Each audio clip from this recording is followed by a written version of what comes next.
안녕하세요. 다육이를 사랑하는 간호사 다육 널스입니다. 우리 아이들이요, 새로운 보금자리로 이사를 했습니다. 3일 전부터 준비를 해서요, 어제 본격적으로 아이들 이사 날렸고요. 오늘 마지막 남은 아이들 다 옮겼습니다. 아직 정리는 안 된 상태인데요. 안에 내부 모습 보여드릴게요. 이곳은요, 유성의 다육 식물마트라고 해서 큰 농장이고요.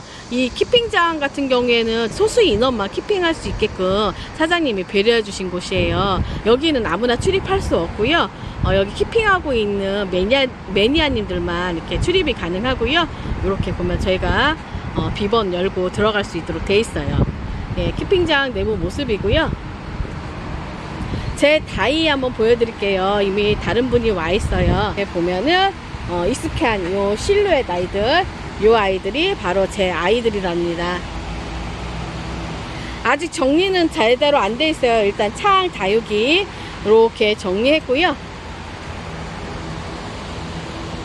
이곳에서 제가 영상 촬영을 해야 될 것 같아요. 이렇게 다육 널스라고 돼 있고요. 제 창 아이들 이렇게 일렬로 돼 있어요. 보여드릴게요. 6달 이렇게 사용하고 있는데요. 아이들 이렇게 칼처럼 이렇게 정리되어 있죠. 이것은 저의 솜씨가 아니랍니다. 어제 우렁각시님이 오셔갖고 이렇게 칼처럼 맞춰주셨어요. 이렇게 안 해주셨다면은 정말로 밤 새웠을 거고요. 천천히 정리해서 한 9월 중순까지는 정리가 될 것 같아요. 지금 9월달부터는 본격적으로 분갈이 시즌이잖아요. 분갈이 하면서 아이들 정리할 건데요. 하엽이 너무 많아서 하엽 정리도 해야 될 것 같고, 이쪽에까지는 4다이는 창을 놓을 거고요. 이렇게 정면으로 보이는 2다이는 분무인을 놓을 건데요. 아직 정리가 안 되어 있는 상태예요. 오늘 이사를 다 끝마쳤기 때문에 천천히 정리를 해야 될 것 같아요. 이곳은 일단은 시설이 너무 좋아요. 좌우로 보면 이렇게 도로가라서 뻥 뚫려 있고요. 옆에가 특이하게도 배밭이에요. 그래서 배밭이 있어서 햇볕이 안 들어오면 어떡하지? 바람이 안 들면 어떡하지? 했는데 바람 정말 시원하게 잘 들어요. 그리고 이렇게 환풍기 한번 보여드릴게요. 출력이 정말 세요. 저 환풍기 맞은편으로 제가 지금 하나 둘 셋 네 번째 다이에 와 있는데도요, 머리카락이 날릴 정도로 시원해요. 그냥 시원한 게 아니라 정말 시원해요. 지금 덥다는 느낌은 있어요. 더운데 뭔가 그 찜질방에 있는 것처럼 끈끈한 그런 느낌이 아니라 그냥 덥지만 괜찮네 라는 정도. 그리고 이삿짐을 옮겨줬던 분들이 작년에 사실 오복다육 올 적에 도와줬던 분들이에요. 그분들이 요번에 다시 이사 올 적에 도와줬는데요, 오복다육에 있다가 이쪽으로 왔을 적에 딱 하시는 말이 딱 첫 마디가 이랬어요. 와, 여기 왜 이렇게 시원해? 이런 것처럼 아무것도 모르는 분도 그렇게 말씀하시는데 제가 느낄 적에는 정말 시원했어요. 아이들이 부득이하게 이사 올 수밖에 없었던 이유도 있었고요. 일단 제가 많이 바랬던 게 환경적인 문제도 있었어요. 제가 다육이를 14년도에 시작했고 15년도부터 본격적으로 키핑장에서 아이들을 키우기 시작했는데 한 사장님하고 거의 7년을 같이 했어요. 사장님은 정말 괜찮아요. 근데 딱 하나 환풍기 시설을 안 해주셨어요. 그래서 각자 다이에 개인 선풍기를 4-5개씩 이렇게 두고 했었는데요. 그게 하나가 좀 불만이었어요. 사실은 집도 멀었고 환풍기 시설도 해주신다고 그랬는데 안 해주셔갖고 아이들을 더 이쁘게 키우고 싶은 엄마 욕심 때문에 옛날에 맹모 삼천지교라고 다육이 색깔이 거의 다 이랬어요. 나올도 그랬고. 근데 아이들이 물이 조금씩 빠지더라고요. 제가 정말 라울을 사랑하는데요, 라울 같은 경우에는 제가 7년, 8년 동안 있으면서 물 빠지는 걸 한 번도 구경을 못 했는데 오복에 오고 나서 2주부터 지나서 물이 서서히 빠지더라고요. 그러니까 저희 집사 남편 같은 경우 그럴 수 있다. 아이가 죽는 것도 아니고 물 빠지는 거 시간이 지나면 해결해 줄 수 있다 했어요. 그래서 저도 그 말을 좀 믿고 기다렸는데 한번 물이 빠지니까 이 아이들이 원래대로 들어오는 게 너무 쉽지가 않아요. 이런 신데렐라 같은 경우도 물이 좀 많이 빠져 있는 상태예요. 근데 무엇보다 제가 또 창을 좋아하잖아요. 창 아이들이 올해는 좀 많이 물렀어요. 많이 물르고 많이 간 아이들도 있는데 대부분이 대품 아이들이 상태가 너무 많이 안 좋았어요. 보통 대품 아이들은 오랫동안 그 세월을 견뎠기 때문에 어느 정도 더위나 습도에는 좀 이길 수 있는데 이 아이들이 하나씩 가니까 속수무책인 거예요. 작은 애들은 더 많이 가겠죠. 큰 아이들이 가니까. 예를 들면은 요렇게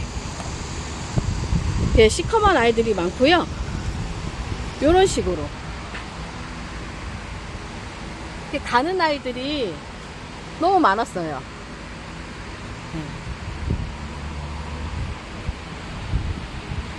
그리고 이렇게 보니타도 많이 물도 빠지면서 웃자란 것 감도 있고요. 요 아이도 마찬가지고, 요 아이는 예뻤던 아이인데 요 아이 그래도 지금 회복하고 있는 상태예요. 그리고 이렇게 글램핑크도 많이 좀 웃자라고 있고요. 웃자라는 건 시간이 지나면 해결은 져요. 웃자라서 키핑장을 옮기는 바보는 없으니까요. 근데 제가 아이들이 워낙 노숙에서 있었던 아이들이라서 어떻게 보면은요, 월세 살다가 고급진 아파트를 이사 온 느낌이었어요. 제가 추구에서 아이들 키핑하고 있을 적에는 정말로 열악한 환경이었었거든요. 그러다가 이제 오복다역을 왔는데 너무 좋은 거예요, 시설이. 와, 이거 우리 아이들이 이 시설 좋은 데로 왔으니까 정말 잘 자라겠지, 이뻐지겠지 라고 생각을 많이 했고요. 라울 같은 경우에는 중국 바이어분들이 너무 이뻐서 서로 자기한테 팔라고 했던 아이인데, 제가 워낙 라울을 사랑하기 때문에 판매는 하지 않았어요. 근데 지금 저런 모습 보니까 그때 판매를 했어야 되나? 라는 그런 생각도 들고요. 생각해 보니까요, 키핑장 시설이 새로 만들어져서 시설이 좋다고 다육이가 잘 자라는 것도 아니고요. 제가 추부에 있을 때처럼 시설이 안 좋다고 해서 아이들이 정말 잘 못 자라는 거는 아닌 것 같아요. 저만의 착각이었어요. 이 아이들이 시설 좋은 데로 가면 더 이쁘게, 더 건강하게 잘 자라주겠지? 라는 거는 저만의 착각이었고요. 시설이 좋고 나쁘면 아이들이 잘 자라는 것과는 그렇게 많은 상관관계를 보이는 것 같진 않아요.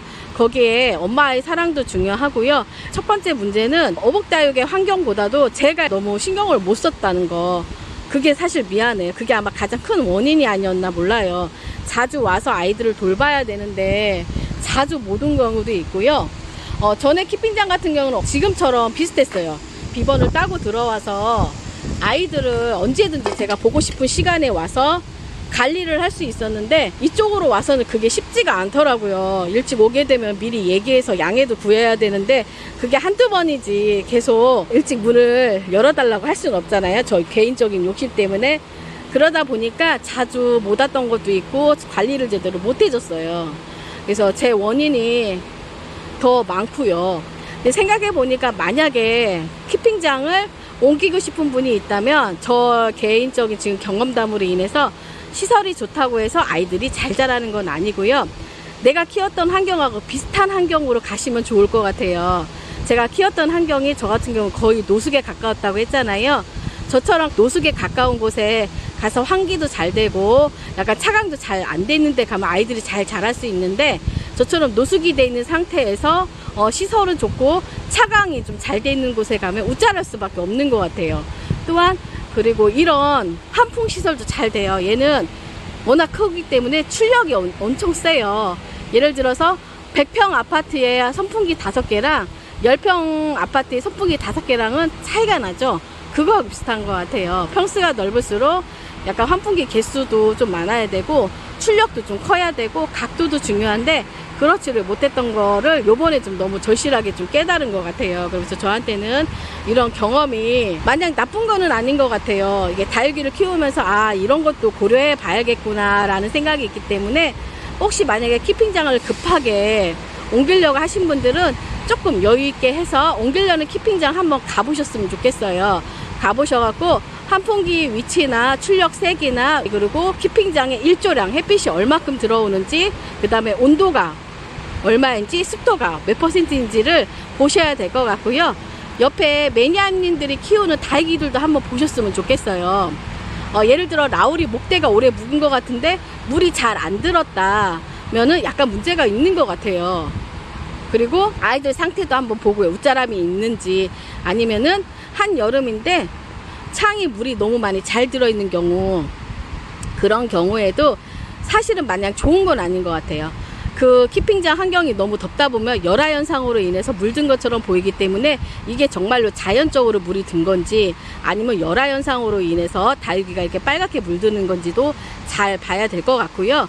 그 다음에 저 같은 경우에는 키핑하는 곳에서만 다육이를 사는 게 아니라 다른 곳에서도 다육이를 구매를 하잖아요. 그럴 경우에는 좀 물어보는 게 있어요. 그 키핑장의 온도가 어떻게 되고 습도가 어떻게 되는지, 흙은 어떤 흙을 사용하고, 그 다음에 물은 얼만큼 주는지를 꼭 여쭤봐요. 그래서 거기에 적응됐던 아이들이 만약에 저한테 왔을 경우, 환경이 다를 경우에는 아이들이 수영도 웃자라면서 물도 빠지면서 환엽이 세엽이 되는 경우가 있더라고요. 그래서 그런 경우도 꼼꼼하게 잘 따져보시고, 그런 아이들은 개별로 물 주기가 일주일에 한 번씩 주게끔, 아이들이 적응이 된 아이들 같은 경우에는 새로 구입한 아이들도 일주일에 한 번씩 물을 주는 게 좋을 것 같아요. 이거는 저의 개인적인 경험담이에요. 그래서 요번에 좀 많은 것을 배운 것도 있고요. 일단 제가 여기를 처음 왔기 때문에 아직은 여기 키핑장 환경에 대해서는 잘 몰라요. 하지만 아이들을 키워보면 좀 달라지겠죠. 그래서 이렇게 아픈 아이들 제가 치료하면서 좀 건강해지는 모습도 영상에 담으려고 하고요. 일단 새로 왔기 때문에 아이들이 아마 많이 힘들었을 거예요. 이사를 해서 사람도 힘들지만 다육이들도 몸살을 앓기 때문에 어느 정도 안정을 취한 다음에 이 아이들 분갈이 새로 해야 될 것 같아요. 오늘 이렇게 어수선하게 정리는 거의 하나도 못했어요. 거의 국민이 정도만 올려놓고 밑에 사람이 지나갈 정도로 다이 정리만 해놓은 상태고요. 다음에 더 예쁘고 깔끔해진 모습으로 다시 찾아뵙도록 하겠습니다. 지금까지 행복을 드리는 다육 너스였습니다. 감사합니다.